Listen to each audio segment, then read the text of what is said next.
묵상기도 하심으로 새로운 예배를 시작하겠습니다. 하나님 감사합니다. 오늘도 우리에게 새날을 허락하시고 예배할 수 있는 은혜 주심을 감사합니다. 오늘 이 하루도 주만 높이고 경배하는 하루가 되게 하시고 주와 동행하는 하루가 되도록 인도해 주옵소서. 오늘도 우리가 가지고 온 모든 인생의 짐과 문제들을 주께서 담당해 주시고 세상이 알지 못하는 크고 은밀한 방법들로 역사하시고 일하여 주옵소서. 오늘 이 하루도 우리 모든 삶을 도우시고 보호해 주신 하나님을 찬양하며 예수님의 이름을 의지하여 간절히 기도하옵나이다. 아멘. 찬송 268장 드리겠습니다. 죄에서 자유를 얻게 함은 보혈의 능력, 주의 보혈, 시험을 이기고 승리하니 참 놀라운 능력이로다. 주의 보혈 능력이 또다. 주의 피 믿으오. 주의 보혈 그 어린 양의 매우 귀중한 피로다. 육체의 정욕을 이기림은 보혈의 능력, 주의 보혈, 정결한 마음을 얻게 하니 참 놀라운 능력이로다. 주의 보혈 능력이 또다. 주의 피 믿으오. 주의 보혈 그 어린 양의 매우 귀중한 피로다. 눈보다 더 희게 맑히는 것 보혈의 능력, 주의 보혈, 부정한 모든 것 맑히시니 참 놀라운 능력이로다. 주의 보혈 능력이 또다. 주의 피 믿으오. 주의 보혈 그 어린 양의 매우 귀중한 피로다. 구주의 복음 전할 제목 보혈의 능력, 주의 보혈, 날마다 나에게 찬송 주니 참 놀라운 능력이로다. 주의 보혈 능력이 또다. 주의 피 믿으오. 주의 보혈 그 어린 양의 매우 귀중한 피로다. 아멘. 오늘 이 시간에 주시는 살아계신 하나님의 말씀은 신약성경 누가복음 20장 27절에서 40절의 말씀입니다. 부활이 없다고 주장하는 사두개인 중 어떤 이들이 와서 물어 이르되 선생님이여, 모세가 우리에게 써주기를 만일 어떤 사람의 형이 아내를 두고 자식이 없이 죽으면 그 동생이 그 아내를 취하여 형을 위하여 상속자를 세울지니라 하였나이다. 그런데 칠형제가 있었는데 마디가 아내를 취하였다가 자식이 없이 죽고 그 둘째와 셋째가 그를 취하고 일곱이 다 그와 같이 자식이 없어 죽고 그 후에 여자도 죽었나이다. 일곱이 다 그를 아내로 취하였으니 부활 때에 그 중에 누구의 아내가 되리이까? 예수께서 이르시되 이 세상의 자녀들은 장가도 가고 시집도 가되 저 세상과 및 죽은 자 가운데서 부활함을 얻기에 합당히 여김을 받은 자들은 장가가고 시집가는 일이 없으며 그들은 다시 죽을 수도 없나니 이는 천사와 동등이요 부활의 자녀로서 하나님의 자녀입니다. 죽은 자가 살아난다는 것은 모세도 가시나무 떨기에 관한 글에서 주를 아브라함의 하나님이요 이삭의 하나님이요 야곱의 하나님이시라 칭하였나니 하나님은 죽은 자의 하나님이 아니요 살아있는 자의 하나님이시라. 하나님에게는 모든 사람이 살았느니라 하시니 서기관 중 어떤 이들이 말하되 선생님 잘 말씀하셨나이다 하니 그들은 아무것도 감히 더 물을 수 없음이더라. 아멘. 예수님이 예루살렘에 입성하고 난 이후에 수없이 많은 도전을 받고 있습니다. 서기관, 바리새인, 그리고 대제사장, 그리고 백성의 장로들까지 예수님은 종교적인 문제로 혹은 정치적인 문제로 끊임없이 많은 공격을 받고 있습니다.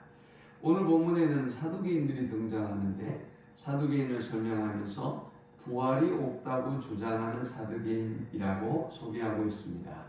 사두개인들은 부활을 믿지 않았는데요. 그 이유는 이 사람들은 모세의 책들만 성경이라고 인정을 했어요. 모세에 의하여 기록된 책들만 성경으로 인정했습니다. 그 외에 어떤 전승이나 다른 것들은 성경으로 인정하지 않았습니다. 그리고 그들은 모세 오경에는 부활 사상이 존재하지 않는다고 생각했던 것입니다.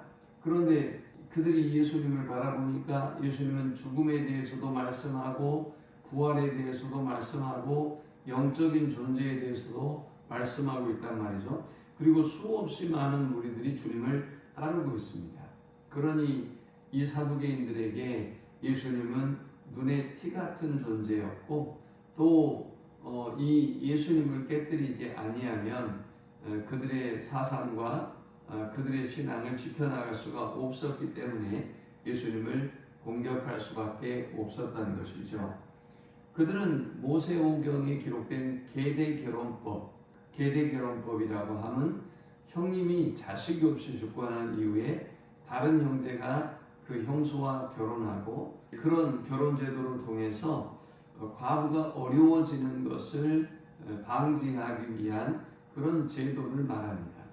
그런데 이 계대 결혼법을 이용해서 이들은 한 여자가 7 형제와 결혼을 했는데 이 7 형제가 죽고 그리고 이 과부가 이 여자가 죽고 난 이후에 부활하고 나면 누구와 결혼해야 합니까? 라는 질문을 던집니다. 자, 우리는 이 본문을 통해서 3가지 영적 교훈을 묵상하고 함께 은혜를 나누려고 합니다. 이 본문이 주는 첫 번째 영적 교훈은 자신의 수준에서 하나님을 제한하지 말라라는 것입니다. 이들의 수준은 일단 뭡니까? 모세오경이죠. 이들은 모세오경으로 성경을 제한하고 있기 때문에 성경 전체를 볼 수가 없는 것이죠. 역시 모세오경에서도 부활의 사상을 담고 있지만 그들은 이 부활의 사상이 없다고 믿고 있어요. 그들의 수준에서 성경을 이해하고 해석하고 있었던 것이죠. 또 그들의 합리적이고 지성적인 수준에서 말씀을 이해하고 접근하다 보니 부활 사상을 믿을 수가 없었던 것입니다.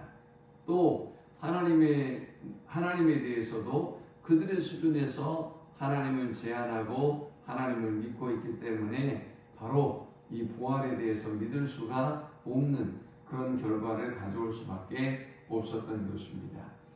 많은 사람들이 신앙생활을 하고 있지만 자신의 수준에서 자신의 기준에서 신앙생활을 합니다. 때로는 나에게 이익이 되도록 성경을 해석하기도 하고 때로는 나에게 어떤 헌신과 또 결단을 요구할 때는 또 나에게 편리한 말씀을 이용해서 우리가 자기의 수준에서 자기의 입장에서 하나님의 말씀을 해석하는 또 믿는 그런 오류를 범하고 있습니다. 그러므로 우리는 자신의 수준에서 하나님을 제한하려고 하는 그런 악한 모습을 버려야 하겠습니다. 두 번째 우리가 이 본문을 통해 얻을 수 있는 영적 교훈은 하나님의 말씀을 바로 알아야 한다라는 것입니다. 동일한 본문을 담고 있는 마태복음 22장에는 친형제와 계대결혼법 그리고 그들이 부활하고 난 이후에 누구와 함께 살아야 하는가의 문제를 던질 때 예수님은 이렇게 말씀하셨습니다. 마태복음 22장 29절에 보면 예수께서 대답하여 이르시되 너희가 성경도 하나님의 능력도 알지 못하는 거로 오해하였도다 했습니다. 예수님이 사두개인들에게 말씀하시면서 너희가 성경에 대해서 오해했다라고 했습니다. 이들은 일단 모세오경으로 성경을 복한하고 있기 때문에 성경에 대하여 오해한 것이죠. 그리고 모세오경 안에 들어있는 부활 사상도 그들이 믿지 않고 있기 때문에 오해한 것이죠. 그리고 성경 전체를 그들이 보려고 하지 않기 때문에 예수님의 가르침도 그들이 들으려고 하지 않기 때문에 성경에 대하여 오해하고 있는 것입니다. 하나님의 말씀에 대해서 제대로 알지 못하고 오해할 때 올바른 신앙을 가질 수가 없는 것이지요. 그러므로 우리는 하나님의 말씀을 있는 그대로 주님 말씀하옵소서 내가 듣겠나이다 라고 듣고 또 순종하는 삶을 살아야 될 줄 믿습니다. 마지막 세 번째는 하나님의 능력을 제한하지 말라라는 것입니다. 이들이 부활 사상에 대해서 오해를 가질 수밖에 없었던 세 번째 이유는 그들은 자신의 수준에서 하나님의 능력을 제한했어요. 그래서 그들은 이 계대결혼법을 통해서 예수님을 올가미에 걸려고 했던 것입니다.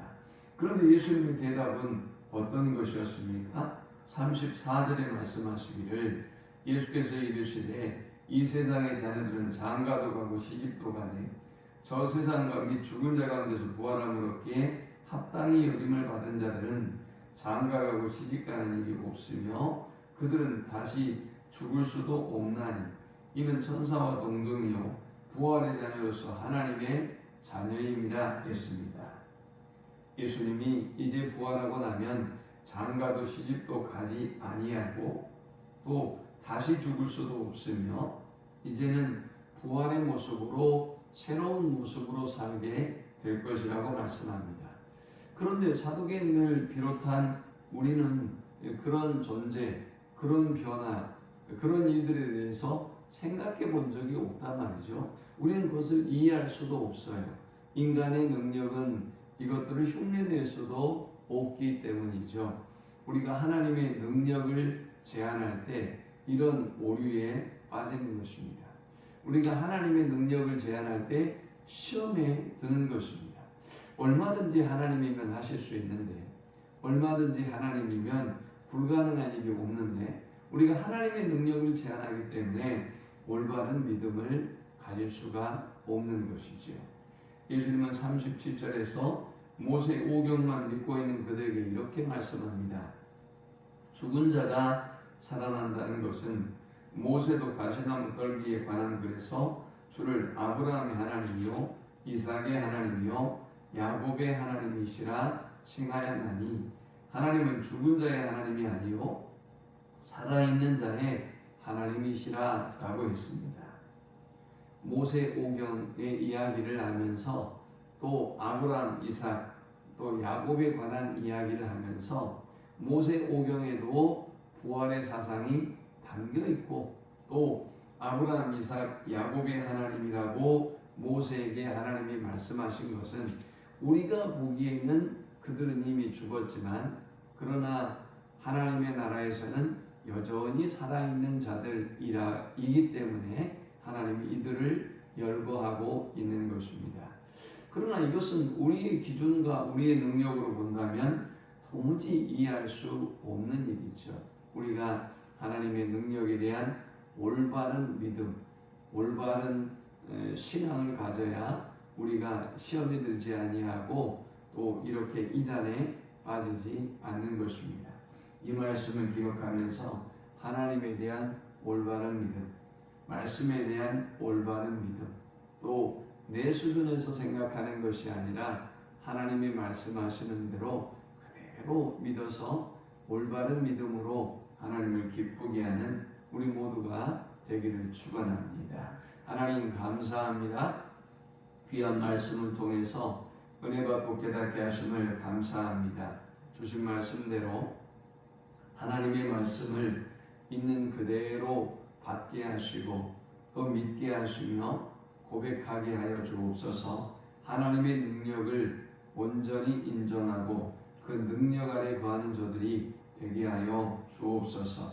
우리의 수준에서 하나님의 능력과 또 하나님의 말씀을 제한하지 아니하도록 인도하여 주옵소서. 예수님의 이름으로 기도합니다. 아멘.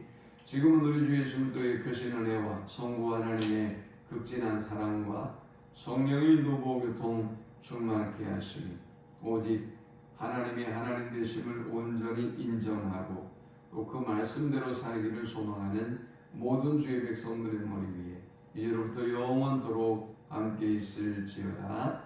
아멘.